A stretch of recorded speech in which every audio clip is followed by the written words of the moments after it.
Hi, Anna. I'm excited about today's lesson. We're going to practice some useful phrases that you can use in real situations, like when you're at a restaurant, talking to friends, or even at work. These phrases will help you sound more natural in English. How does that sound? That sounds perfect, teacher. Actually, I had a bad experience recently, and I didn't know what to say in English. Really? Tell me about it. I'm sure we can use it as part of our practice today. Well, I was at a restaurant with a friend, and we weren't ready to order yet, but the waiter kept coming back to ask. I wanted to tell him we needed more time, but I didn't know the right phrase. So I just said, "Not now." And he looked a bit confused. I can imagine. In that situation, a great phrase to use is, "We're still looking." It's a polite way to say you need more time to decide. It sounds natural, and waiters are used to hearing it. Oh, that's exactly what I needed. We're still looking. It sounds much better than "not now." I'll remember that. Perfect. And it's so common in English that it'll quickly become a phrase you use naturally. Today, we'll go over other phrases like this to help you feel more confident in similar situations. Great! I'm ready to learn more. I feel like these little phrases make a big difference. They really do. Okay. Let's imagine you're ready to order, but you want something extra with your meal, like a small salad or fries. Instead of saying, "I want a salad," which sounds a bit direct, you could say, "Can I get a side of salad?" Or, "Can I get a side of fries?" This sounds much friendlier. Oh, can I get a side of salad? That sounds much more polite and natural. So I should avoid saying just "I want," right? Exactly. Saying "I want" can sound a bit demanding in English, especially in a polite setting like a restaurant. Instead, "Can I get" or "Could I have" are softer and more polite. You can use "Can I get a side of" for any extra dish you want, like a side of rice, vegetables, or even a small bread roll. This is so helpful. So next time I can say, "Can I get a side of rice?" Or "Can I get a side of salad?" I think that sounds much better. Absolutely. Now, here's another common situation. Let's say you couldn't finish your food, but you want to take it home. In that case, you can ask, "Can you make it to go?" Or, "Can I get a to-go box?" Oh, I like that. So, instead of just saying "a box," I can say, "Can you make it to go?" Or, "Can I get a to-go box?" Exactly. It's a very natural way to ask for leftovers. You'll hear this a lot in restaurants. Try saying it in a full sentence to get used to it. Okay. Can you make it to go, please? I think I've got it. Perfect. And let's not forget small requests. Imagine you need extra napkins. Instead of just saying, "Napkins, please," which is a bit too direct, you could say, "Can I get some more napkins, please?" Ah, adding "some" makes it sound softer, right? "Can I get some more napkins, please?" Exactly. Adding "some" or "a little more" softens the request, making it sound friendlier. This works with other things too, like, "Can I get some more water?" Or, can I get a little more bread? This is really helpful, teacher.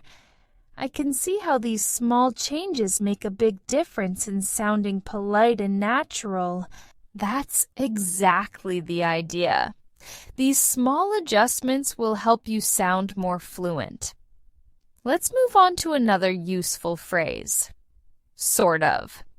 It's a casual way to say kind of or a little bit. For example, if someone asks if you like a dish and you're not sure, you can say, I sort of like it. Oh, I think I've heard sort of before, but I wasn't sure what it meant. So it's for when you have mixed feelings, right? Yes, exactly. It's very common in English, especially in informal conversations. You can say, I sort of like this book, or I sort of understand. It shows you're not completely certain. Got it. So if I only like a movie a little, I can say, I sort of like this movie. That's really useful. Perfect example, Anna. And remember, sort of is informal, so it's great for casual situations. Another helpful phrase is I'm not sure, which is useful when you don't fully understand something. For example, I'm not sure what that means. It's polite and lets the other person know you need help. Oh, I use I don't know a lot, but I'm not sure sounds softer. Exactly. I don't know can sound a bit final, like there's no possibility of understanding. But I'm not sure invites the other person to explain more. It's a great phrase for keeping the conversation open. That's good to know. I'll try to use I'm not sure more often instead of I don't know. Excellent.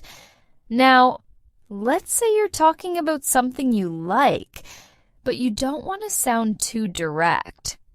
Instead of saying, I love this, you can say, I kind of like this, or I sort of like this. It sounds softer and less strong. So instead of saying, I love this dish, I could say, I kind of like this dish, or I sort of like this dish.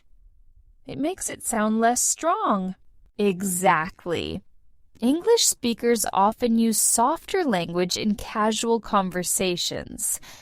Another useful phrase is, I think I'll pass, which you can use if you want to say no politely. For example, if someone offers you more food and you don't want it, you can say, I think I'll pass. Oh, I like that. It's a polite way to say no without sounding rude. So, if someone offers me dessert and I'm full, I can say, I think I'll pass. Perfect.